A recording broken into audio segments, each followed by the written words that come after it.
Welcome back to the second Q&A video where I answer your questions.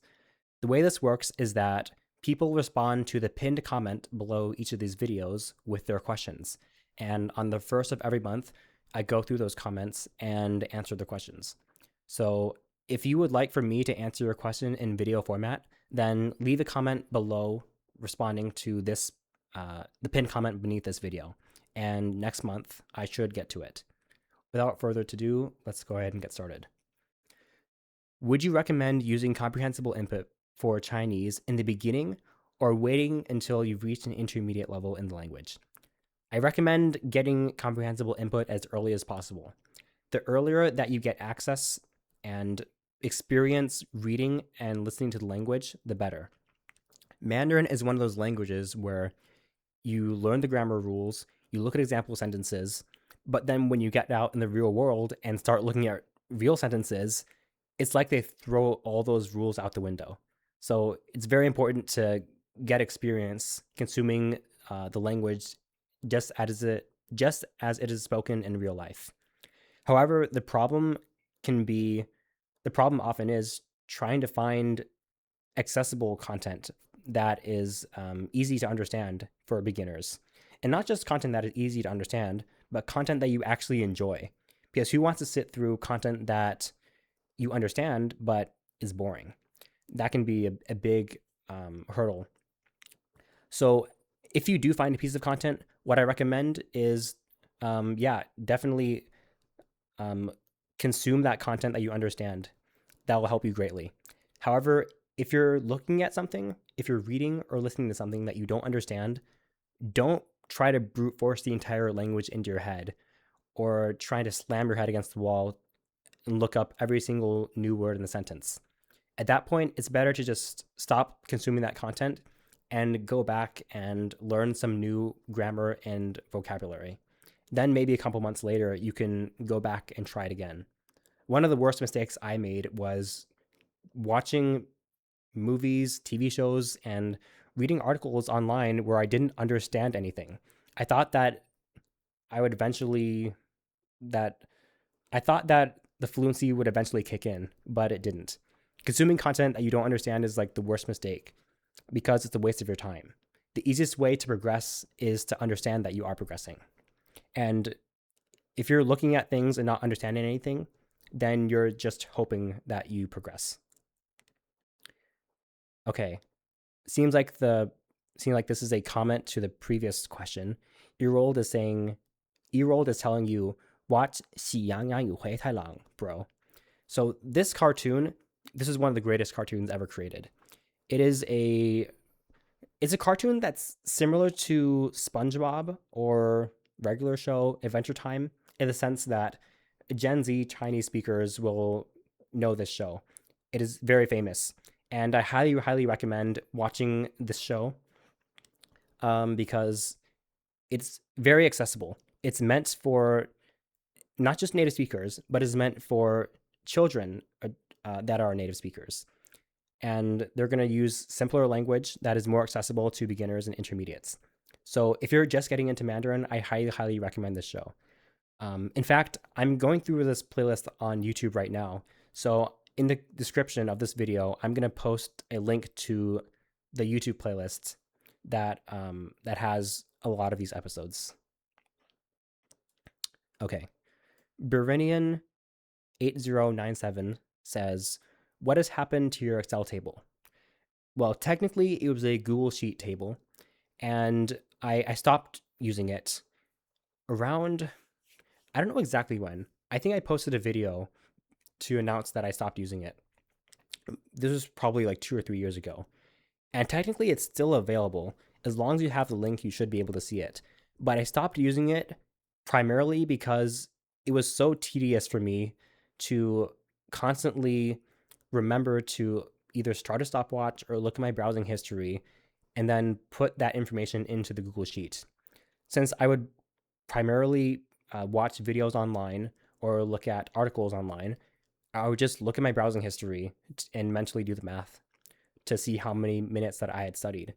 However, if I ever took a break or I took a bathroom break, then I had to account for that. And let's say if I was reading a book on my Kindle, then I had to remember to start a stopwatch. And sometimes I've forgotten to start the stopwatch. And then you have to account for pauses and bathroom breaks as well. And overall, you just have this giant weight hanging over your head where you're not just learning the language. You have to constantly remember that you have this timer going in the background. It was just too much. So I decided to stop tracking my time. Um, there's kind of an alternative point of view for why I stopped tracking my time in this Google Sheet table. And it has to do with really what do you have to show for the language. Because at the end of the day, it doesn't matter um, how many rows your Excel table has or how many hours you've racked up. All that matters is where are you now? What do you have to show for it? Are you understanding content? Are you able to speak? Are you able to listen? That's all that really matters. So it doesn't really matter how many hours you have or how much time you've tracked. All that matters is, well, what do you have to show for it now? The same person, Bervinian8097, says, your thoughts on LangCorrect. For those who don't know, LangCorrect, at least when I was using it, LangCorrect was a website where non-native speakers could put in text maybe being responding to a prompt or putting in a journal entry. They would post their text, and native speakers of that language would give feedback and corrections. I used to use this website for both Spanish and Mandarin. However, I don't use it anymore because although it's a great website, the goals don't really fit with my current goals. At least for Mandarin, what I'm doing for Mandarin right now involves going through essentially a children's version of Khan Academy to learn the language in the same way that native speakers have learned it. And so far, I guess theoretically I would have to complete some short exercises and create sentences. However, I haven't had to do that yet.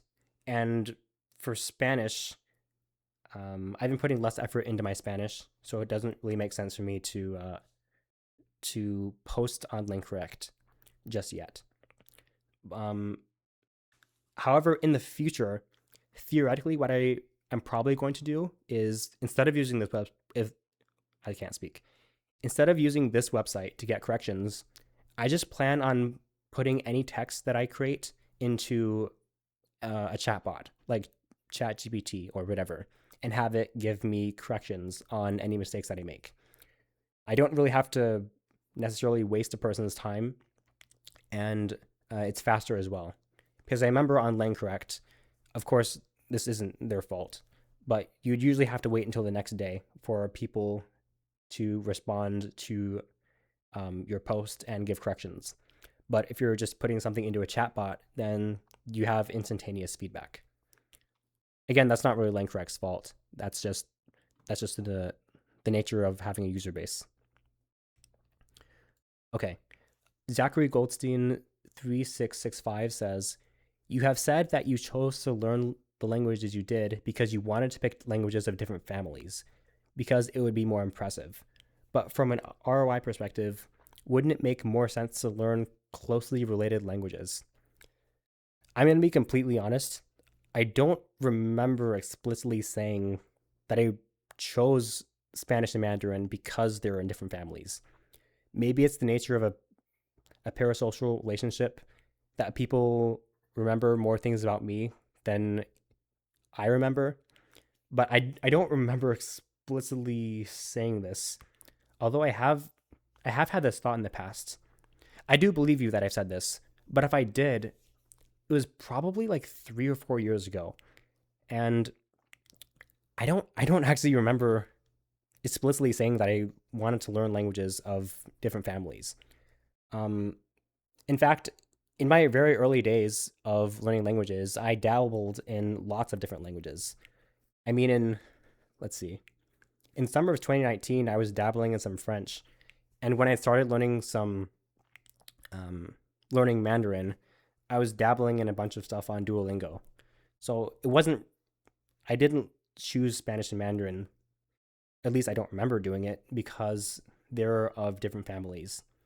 And it is more impressive to learn, if you're talking about the amount of time that you have to put in, it does take more effort and is more impressive to learn languages that are of different families. However, it's actually even more impressive to learn languages that are not just different among themselves, but different from your native language. For example, I don't think it's that impressive that I got somewhat good at Spanish, because Spanish and English are pretty similar. But it is more impressive to learn Mandarin to a high degree, since Mandarin is just about as far away from English as anything, or as Mandarin is like the furthest possible languages from English and that's what I would say. And yeah, it is more impressive to do that, but even from a ROI perspective, when you say it makes more sense to learn closely related languages, it really depends on what your end goal is. If your end goal is to rack up as many languages as possible, like infinity stones, and say, oh, look, I'm B2 in Spanish and French and Italian and Portuguese, or I am HSK 6 in Mandarin, N1 Japanese. I don't know what the exams for Korean are for. But if you're one of those people, like those fake polyglots on YouTube who say, look, I speak 20 languages, most of the time, unless you're like Steve Kaufman or Luca, then you're just dabbling in those languages and you aren't at a respectable level in those languages. But at the same time, it is still very impressive to learn those languages. And if you are learning languages of different families, then it is still impressive because of the time that you put in. I'm kind of rambling a little bit here, but I guess to answer your question, it really depends on your end goal, because I didn't choose Spanish and Mandarin because they're different languages. Okay. Photo Magic. Please tell me I can fit all of this. Okay, there we go. Photo Magic 69 says, you gave us fresh perspective on language acquisition with your Learn Language Like a Chatbot video, but we still need another video on language acquisition from you because there is still a lot of unclear instruction on how to actually do it. So I've actually been working on this one video for over 1.5 years. I started writing the script in July of 2024, and I've been polishing it and trying to get it perfect. I don't want to, since it's basically a work of art, I don't want to publish this video and later think, actually, I should have said this idea. I should have phrased things differently. I want to get this video perfect.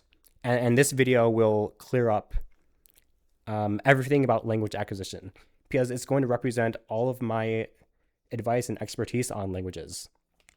It'll really be the greatest video I've ever created. It'll be very obvious once this comes out. So all I have to say for this is stay tuned. There'll be a very, very cool video coming out, hopefully this year. Okay, last question says, from Burinian8097, do you have any language exchange partners? I find Discord to be a great platform for finding them. I don't have any language exchange partners. I used to talk to this one Mexican guy on Discord during the pandemic. So that was going on 4 or 5 years ago, but we don't talk anymore. And sometimes I talk to the Chinese students at my university. I guess that isn't really counting as a language exchange partner. And if you are looking for language exchange partners, there are apps such as, I think, HelloTalk, and there's another one, Tandem, I believe. So there are lots of different platforms that you can go to find language exchange partners, but I don't have any. So yeah, that's all the questions. Thankfully, this question was able to fit on the screen. So yeah, that's all I have to offer you today. Like the video if you liked it, subscribe if you enjoyed the video, and I will see you in the next video.